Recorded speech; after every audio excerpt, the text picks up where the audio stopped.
Bueno, para seguir en temas de salud tenemos una invitada que es una doctora especialista en salud pública, sobre todo que en estos días siempre hay que estar pendiente y no olvidar que hay algunas enfermedades, algunas de carácter contagioso, que no podemos dejarlas como pasando la página, y sobre todo entre los jóvenes que hoy en día son tan vulnerables, también con relación a la falta de control o un poco de digamos, de supervisión en el tema sexual y aderezos. Por eso tenemos una gran invitada en el día de hoy. Y es que según la Organización Mundial de la Salud, más de 2 millones de jóvenes entre los 10 y 19 años tiene VIH. Lo más preocupante es que estas muertes no han disminuido en este grupo poblacional. Además, el 70% de los casos de VIH-Sida del mundo se dan en África, seguidos de Estonia, Portugal, Reino Unido, España y Estados Unidos. Según varios estudios, la mayoría de los jóvenes con el virus son hombres, y de estos, los que tienen relaciones sexuales con personas del mismo sexo aumentan su riesgo de infección por VIH. Aunque en la actualidad un alto porcentaje de jóvenes conoce los riesgos del virus del SIDA, aún desconocen los mejores métodos para prevenir la infección de acuerdo a una investigación de las Naciones Unidas. Por esto, a continuación hablaremos del virus de la inmunodeficiencia humana, más conocido como VIH, enfermedad que ataca y debilita el sistema inmunitario. Para eso, hoy nos acompaña la doctora Ángela González, médico especialista en salud pública y dermatología. ¿Cómo está, doctora González? Bienvenida a Las Mañanas con Uno. Muy buenos días y muchas gracias por la invitación. Gracias. Dice una estadística, y usted la puede corroborar, que el 70% de los casos en Colombia se da especialmente en jóvenes. ¿Hay alguna prevención? ¿Cómo se está aplicando en este momento en Colombia este tipo de prevención para los jóvenes? Colombia es un país, digamos, como para hacer una introducción de cómo está el VIH-Sida en Colombia, podríamos decir que nosotros contamos con un problema de salud que sigue siendo un problema de salud pública muy importante, que es un problema que no se ha resuelto como usted lo introducía inicialmente y que sigue siendo una situación de salud en la que debemos estar muy informados, pero especialmente tomar iniciativas frente a esto. Colombia es un país que tiene una prevalencia menor al 1%. Según la estadística del Ministerio de Salud del 2014, la prevalencia es de 0.49%. Eso quiere decir que somos un país con una epidemia concentrada, es decir, que no se ha distribuido al total de la población, pero que tiene unos grupos especiales de población que están comprometidos con el VIH. Esos grupos de población son los jóvenes, los grupos que llamamos de alta vulnerabilidad, como los hombres que tienen sexo con hombres, las mujeres transgénero, las personas que usan drogas inyectables, habitantes de calle, entre otros. Y en población general nos preocupan mucho los jóvenes. Y en esa, digamos, distribución, la relación que tiene Colombia entre hombres y mujeres, que tú mencionabas algo en la estadística ahora, cuando la epidemia empezó en el año de 1983 en Colombia, cuando tuvimos el primer caso de VIH-Sida, la relación hombre-mujer era 10 hombres tenían la infección por una mujer. Hoy la relación en el año 2014, hombre-mujer, es de 2 hombres por una mujer. Eso quiere decir que ha ido apareciendo lo que se llama una feminización de la epidemia. Es decir que, si bien sigue siendo importante en el grupo de hombres, las mujeres están tomando una relevancia muy importante en la infección. Decía esto para contestar tu pregunta de cómo prevenir. Claro. Entonces, el VIH-Sida es una enfermedad de transmisión sexual. Primordialmente en Colombia se transmite sexualmente, es decir, que está en los grupos sexualmente activos. Pero también se transmite cuando una mujer embarazada tiene VIH y la transmite a su hijo. Esa es la segunda manera de transmitirla, que es la transmisión materno-fetal. Y también cuando usamos jeringas contaminadas, por ejemplo, en las personas que usan este tipo de drogas endovenosas, o cuando podemos eventualmente tener un accidente laboral. Eso es generalmente en las personas que trabajamos en hospitales y que eventualmente... Que se manipula ese tipo de... Sí, nos contaminamos con una aguja infectada. O una cuchilla. O con una cuchilla, y entonces eso también es el otro mecanismo de transmisión que es de muy baja, digamos, comparado con el de transmisión sexual, en que el 80% o más, 85% de las personas en Colombia, el virus se transmite por transmisión sexual. Las otras formas de transmisión son el otro porcentaje. Si se comparte la cuchilla de afeitar, ¿hay riesgo de que se transmita el VIH? No. ¿No? No. Si la persona que tiene VIH se corta, por ejemplo, quedan residuos de sangre en esa cuchilla, la pareja, un amigo, un primo, alguien que utilice como recurso la cuchilla y también se corta. Es una forma de transmisión muy, digamos, de muy baja posibilidad, de muy bajo riesgo. Es mejor que no pase, pero el riesgo que tiene esa persona que no tiene VIH de estar en contacto con una cuchilla que tiene sangre de otra persona, tendría que hacerse un rasurado muy profundo para que penetre al torrente sanguíneo. Digamos, ese sería el riesgo mayor. ¿Hay un periodo de tiempo donde esa sangre que tiene el virus, digamos, que pierda la propiedad, no sé si decirlo así, de transmitir el virus? Sí. Me acuerdo hace muchos años donde decían que en los cines estaban poniendo jeringas con sangre infectada por el virus del VIH, y que las personas se sentaban y que contraían este virus. ¿Es posible o eso al estar en contacto con el aire desaparece? Es una pregunta muy importante, porque el virus debe mantener unas condiciones muy específicas para ser viable de un organismo a otro. Por eso en las relaciones sexuales es muy viable a través de los fluidos sanguíneos, de los fluidos vaginales y de semen, de que entre de una persona a otra y penetre el virus. Es muy digamos, un medio muy viable.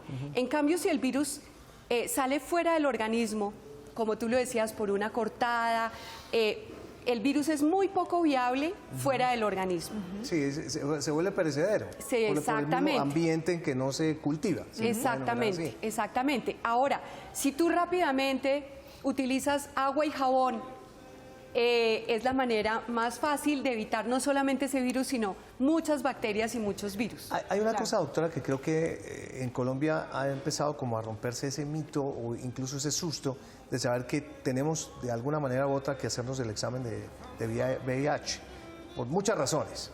Pero lo más importante es que la gente de pronto, y usted qué mejor que lo dijera, no hay que tener total temor o angustia de que el simple hecho de que pronto puedo estar contagiado y mis días pueden estar contados, sino que hay formas hoy en día de lo que hace 20 años existía como un gran fenómeno en el mundo de una epidemia que era incontrolable, a lo que hoy en día se presenta con el VIH. Definitivamente, la enfermedad por el virus de inmunodeficiencia es una enfermedad que ha cambiado mucho en este tiempo en el que ha durado la epidemia. Primero porque se tienen medicamentos para su control cada vez más efectivos, mucho más fáciles de usar. Antes teníamos que prescribir a nuestros pacientes 10 o 12 tabletas de medicamentos al día. Hoy con una sola tableta, 2 o 3, se resuelve el problema del tratamiento.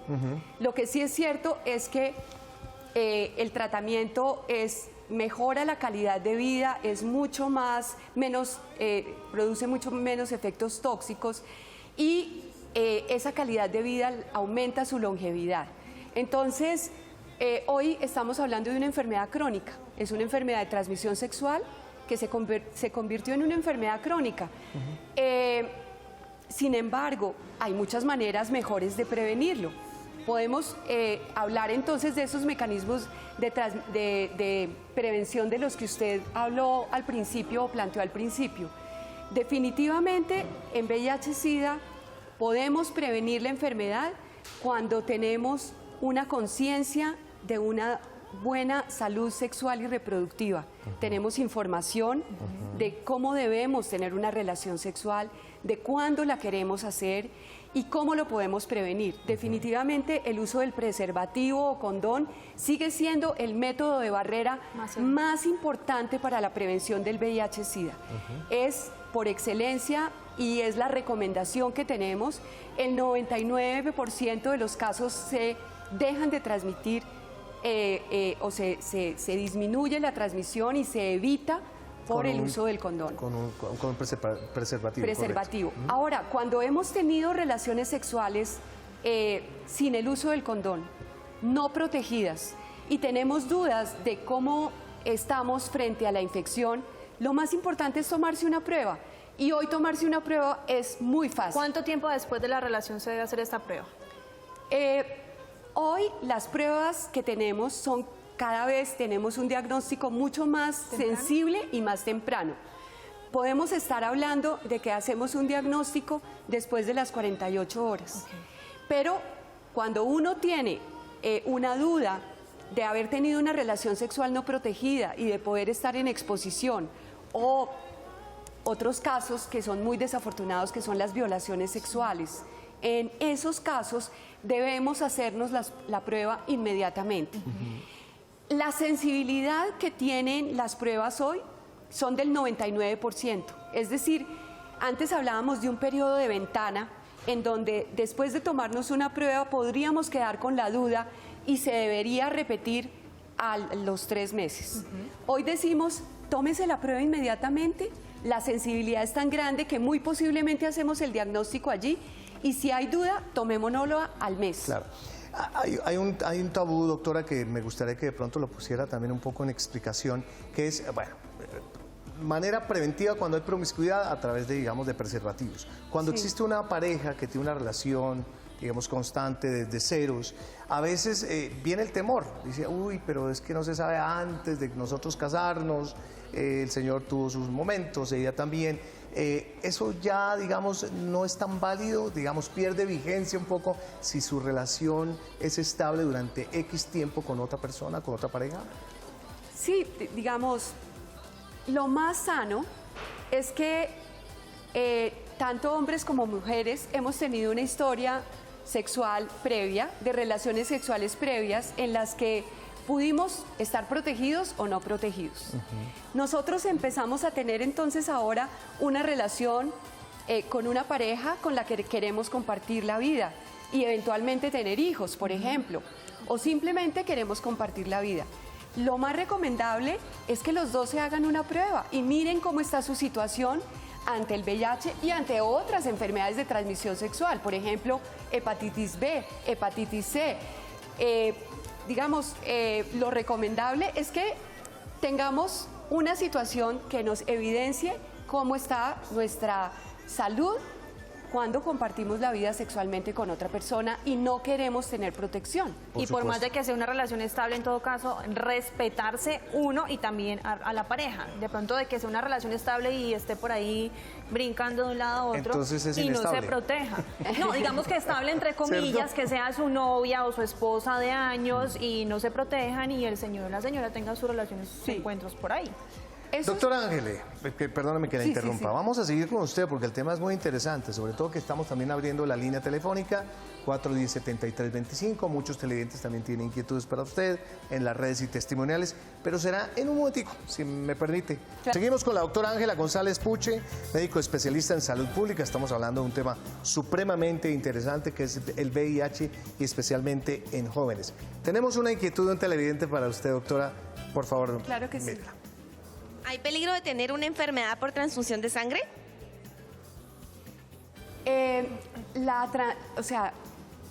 Por transfusión de sangre se pueden transmitir muchas enfermedades, como el VIH, como la hepatitis B, como la hepatitis C.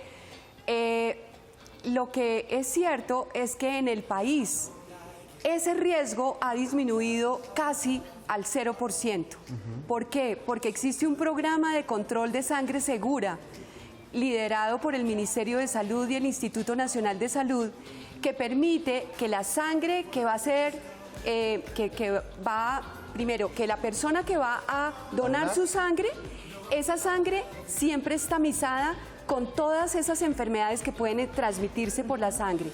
Que si esa sangre tiene alguna de esos anticuerpos para alguna de esas enfermedades, se desecha y no se dispone para la transfusión. Que eso es importantísimo. Eso es un adelanto que hay en el país enormemente grande, que tiene una cobertura, digamos, yo diría que total. Sí. Por eso la respuesta, yo diría, para la persona que nos está preguntando, es que ese riesgo es muy bajo en el país, afortunadamente por un muy buen control de la sangre que se utiliza para transfundir. ¿Y en qué casos sí nos podríamos ver expuestos que ante una transfusión nos contagien del virus del VIH? ¿No toda la sangre en un 100% es analizada, doctora? Toda la sangre hoy, digamos, la norma que hay es que todos los organismos que se encargan de los sitios de donación, para poder hacer ese trabajo, tienen que ser habilitados y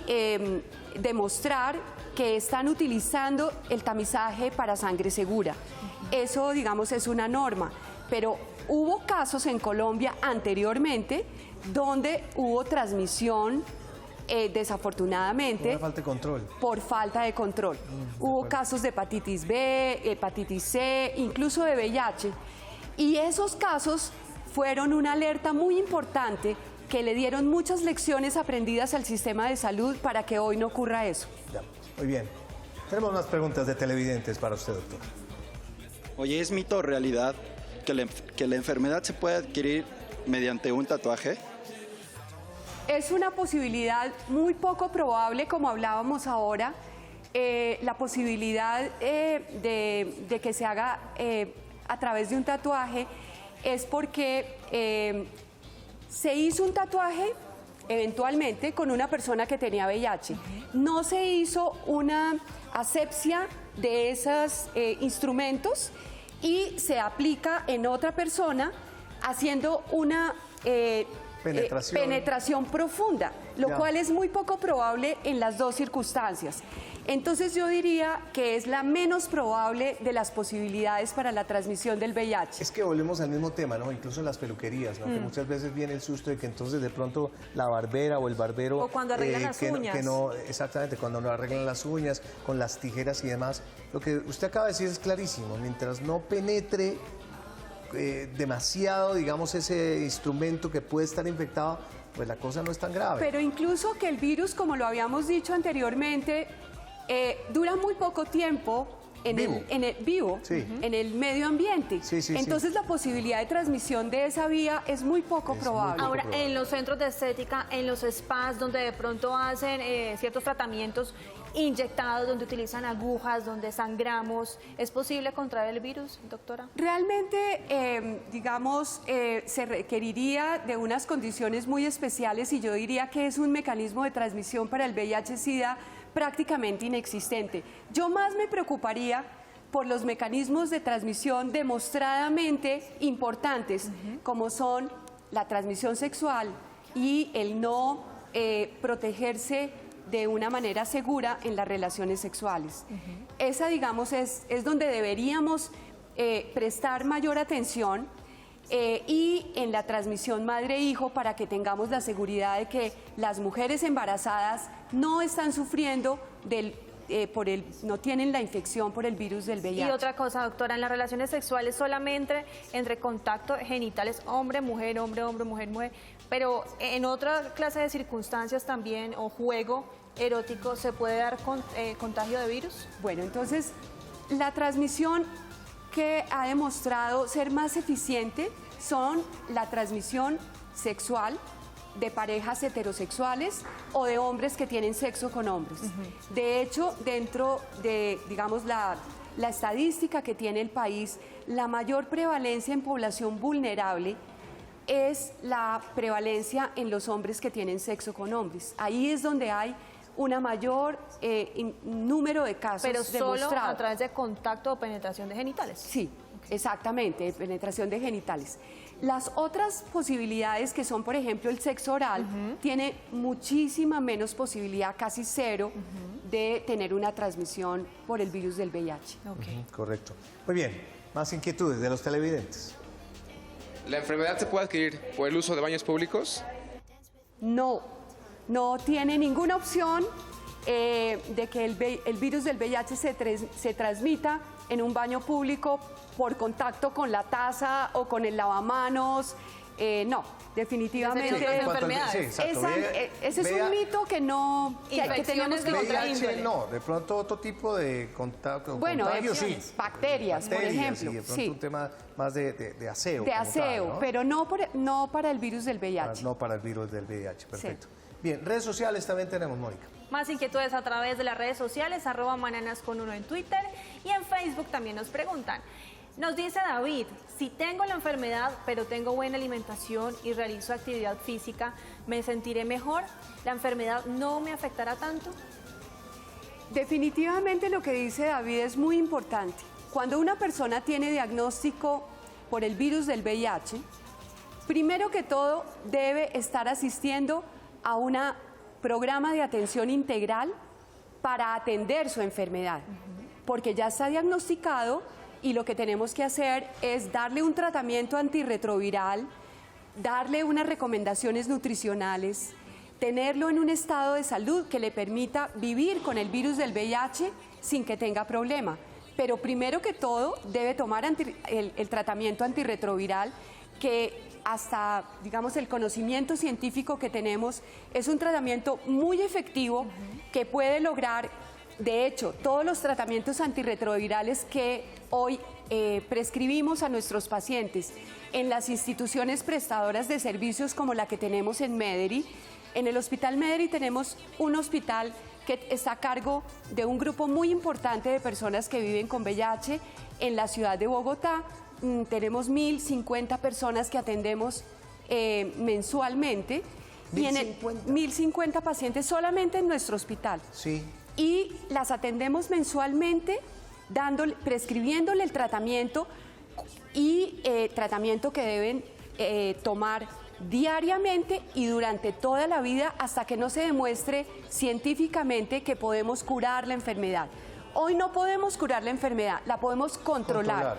Y la controlamos a través de medicamentos antirretrovirales, con una buena comida, con unas buenas acciones y también protegiéndonos igualmente. Perfecto. Hoy, si tú inicias el tratamiento antirretroviral, porque hiciste el diagnóstico hoy, en 3 meses la carga viral debe ser negativa y la posibilidad de que esa persona infecte a otra persona se vuelve muy baja. Por eso el control de la enfermedad debe ser haciendo diagnóstico oportuno, temprano, entregando un tratamiento efectivo y que rápidamente la carga viral se vuelva negativa. Perfecto. Doctora Angelita, tenemos una llamada de la ciudad de Honda. Lucía nos saluda. Bienvenida a Las Mañanas con Uno, Lucía. Buenos días. ¿Cómo está, Lucía? ¿Bien? Lucía Camargo. Muy bien, doña Lucía. En este momento la doctora González está atenta a su pregunta. Quiero saber respecto si el hombre tiene VIH y la mujer no, y van a tener hijos, ¿qué deben de hacer o qué recomendaciones hacen? Lucía, muy importante su pregunta. El hombre que tiene VIH y que tiene una pareja que no tiene VIH se llama técnicamente una pareja discordante. Uno tiene VIH y el otro no tiene VIH. Lo que se debe hacer primordialmente es que el hombre debe proteger a esa mujer utilizando preservativos durante la relación sexual y debe estar en un tratamiento integral que le permita poder llegar a una carga viral negativa muy rápidamente. Hoy tenemos varias ya situaciones que tratamos en los hospitales como el nuestro, en el cual las personas que tienen VIH-Sida también tienen derecho a tener hijos, tanto la mujer que tiene VIH como el hombre que tiene VIH. Entonces lo que hacemos es cuidar de esas personas para rápidamente llevarlos a una carga viral indetectable, darles una asesoría para explicarles cómo pueden llegar a una concepción, proteger a esa mujer y rápidamente, después de que esa mujer quede embarazada, en el caso del que Lucía nos ha propuesto, sí podría quedar esa mujer embarazada con una protección que se evita, digamos, el condón durante el tiempo que quieren quedar durante la concepción, pero con esa persona con una carga viral negativa. Luego la mujer queda embarazada, ese hombre sigue en su control y empezamos a controlar esa mujer. Claro. Doctor, le tengo una pregunta que es la siguiente. ¿Las enfermedades venéreas de alguna manera aceleran o pueden traer también consecuencias para el VIH o no?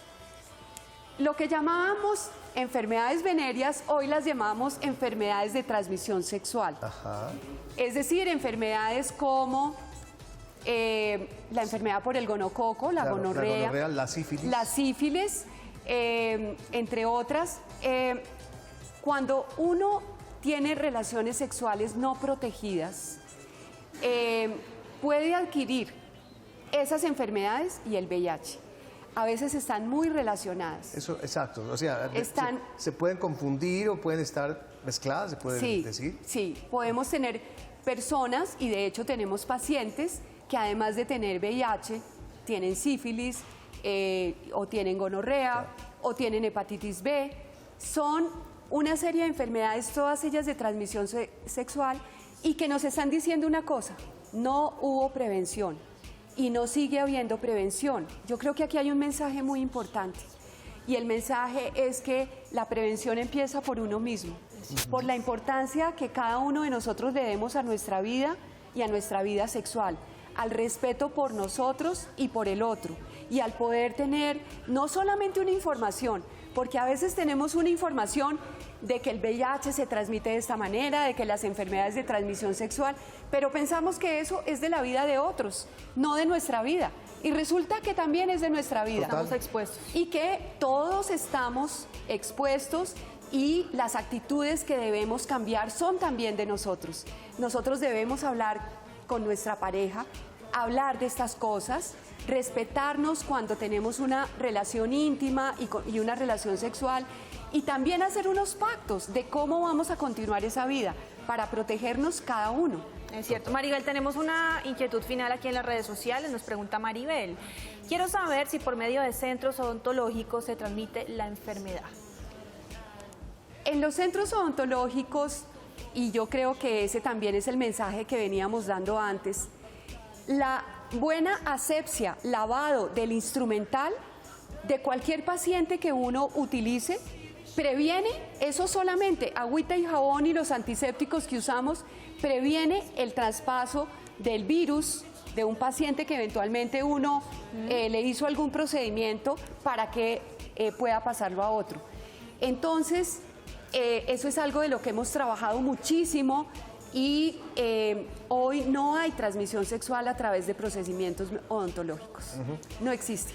Pues doctora Angelita, gracias. De verdad el tema es muy interesante, sé que es mucho más extenso, pero pues creo que nos llevamos por lo menos una generalidad importante sobre la prevención, sobre los muchachos que tengan en este momento también una actitud de disposición de conocer un poco más.